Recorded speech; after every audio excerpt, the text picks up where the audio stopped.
Hello everyone and welcome to another Versus Video Deck Tech. I am BBD and I am joined by CBM. And we are going to be battling with some standard decks. Last weekend was SCG Regionals and I'm going to be battling with a green-red ramp strategy. They got second place at the Fresno Regionals. The old California. Yeah, California. I actually had to ask CBM where Fresno was right before this video. I'm a real big dummy, but the old Virginia homebody. Yeah, I've never left the state before, so anyway, that's actually not true. I went to West Virginia once, so it was bad. But this deck basically utilizes Frontier Siege, a card that both Chris and I have played a bunch with and know how powerful it is. Yep. And it uses that to help ramp into Ugin, which is just the best big thing you can do in this format. However, I like this deck a lot because it also has Xenaghost to ramp you into Ugin too. So there's actually 8 cards at the 4-mana slot that are going to help you ramp into Ugin, which is certainly one of the problems that some of the other decks have where you're really reliant on drawing a Frontier Siege. Yeah. But in this deck, you're not nearly as reliant because you can go Mystic Caryatid Xenaghost and play a big spell just as easily as you can do Mystic Caryatid Frontier Siege big spell. So, absolutely, that was one of the problems I found with the green-black Constellation deck we were working on. Is if your Frontier Siege gets Thought Seized or destroyed, you're just stuck with all these Hornet Queens and Ugins and Garriks in your hand. Whereas with this deck, you also have Xenaghost to draw into to ramp you into those spells. Xenaghost can also just win the game by itself. It's fallen out of the limelight, and the majority of the control decks just aren't even prepared for it anymore.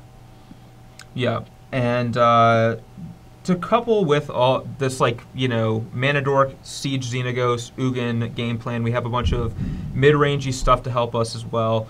There's Annihilia, which personally I'm not a huge fan of Annihilia, but having access to something like this is not a terrible effect when you have big Genesis. Yeah. So Genesis Hydra is another really awesome card. I think this is actually the best card in the Green Devotion decks because it just lets you do the most broken things. Yeah. Being able to cast a enormous Genesis Hydra off of a Nykthos is just one of the most satisfying feelings because you see so many cards that you basically get to get whatever card out of your deck is the best for the situation. And they can't even counter it. They can't counter it, yeah. Sometimes it's an Ugin, sometimes it's a Hornet Queen. I mean, sometimes it might even be a Polukranos or something as well. But it's really awesome that you can use Genesis Hydra really almost as a tutor, kind of like a Green Sun Zenith sort of, at points late in the game where you have a ton of mana. And then Corsair, Polukranos, Arbor Colossus, Nissa, just really powerful cards. And Hornet Queen, I think, is one of the best creatures in Standard right now. A lot of decks, including the Abzan aggro deck that CVM is going to be battling with, you're going to have a really hard time beating a Hornet Queen. Absolutely. Mana Base has 4 Nykthoses, which I know that's basically a staple for Green Devotion decks, but I actually don't like it as much in this deck because I feel like you have other ways to ramp. You're not as reliant on Nykthos, and multiple Nykthos draws can be a little bit awkward. I think maybe 3 is probably the right number. Yeah, I think this deck can definitely get by with 3. However, for the most part, even having the multiple Nykthos draws might not even be all that bad since we have Genesis Hydra to utilize the mana with. That's fair, yeah. But anyway, I think this deck looks really awesome, and I'm excited to play with it. I think ramping into Ugin is one of my favorite things to do in this format, so no issues for me to play this deck. But let's go ahead and look at the sideboard and see what sweet things we have there. All right, we are back with the sideboard, and we have a Miser's Mistcutter Hydra because blue-black control is a thing. So I mean, Gerard Fabiano is still alive and breathing, so you might as well, play Mistcutter Hydra. You might run into Gerard or Ollie at your next tournament. Sheen Serrani, there's enough of them. Yeah, so playing a 1 Mistcutter Hydra is, it shores up the Ollie Shaheen Gerard matchup pretty well. There's 3 Hunt the Hunters, which is, I think, a good card right now because a lot of people are playing these Corsair ramp decks. It's good in those matchups. It can be good against some other decks like Abzan aggro or Green-Red, but I'm a little bit more iffy in those matchups because I don't like situational cards against Thoughtseize decks. Yep. A couple Reclamation Sages, always good. A few Nihilist Disciples against those pesky Burnham strategies. I know Red-White's one of the most popular decks right now, so having access to a little life gain is not really a bad thing.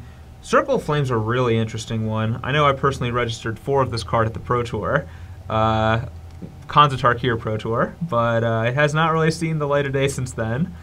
I actually think it's probably better now than it was then. It definitely is. The red-white deck is very good, and one of the ways that it is able to punish decks like this is just a very fast start into a couple removal spells. And those fast starts usually include Goblin Rabblemaster and or Hurling Outburst. Yes. And Circle of Flame is the best answer to those cards. Yeah, it pretty much bricks those cards. Rabble can attack for 3, but other than that, they're basically bricked off. And a couple of plummets, which is interesting. I haven't seen plummet in a while. I mean, Mantis Rider's still a card. Stormbreath Dragon's a card. Yeah. You know, shoot them out of the sky. There's all these new fancy dragons. Unfortunately, Atarka, it can't hit the one that's actually seen play. But there are the new fancy dragons. Yeah, it does also kill a Kolaghan or a Butcher of the Horde. Killing Butcher is real sweet. A Sorin Vampire. You know what else kills Butcher? Ashcloud Phoenix, which is, I believe, the best anti-Butcher card in the format. Probably. Yeah. But I'm a big Ashcloud fan. I bought 4 of this card when it came out because I thought it was going to be really good. I still am holding out hope that it will be. So, really happy to see it here. It's also a great anti-control threat.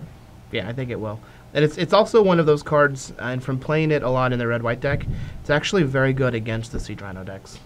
As long as you're able to handle Siege Rhino, you can win games with Ashcloud Phoenix all by itself. They have to have an Abzan charm for it, otherwise they're just dead in like 3 or 4 turns. Yeah, the only downside is when you're not winning the race. It's kind of bad if you're behind on board, but yeah. Anytime you're at parity or ahead, it's very hard for the defending player to beat an Ashcloud Phoenix. Yep.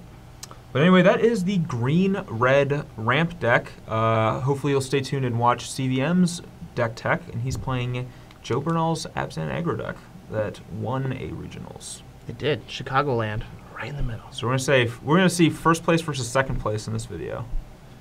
I hope I don't get second place. I mean, that's the lowest it could be. That's pretty good. I'm okay with that.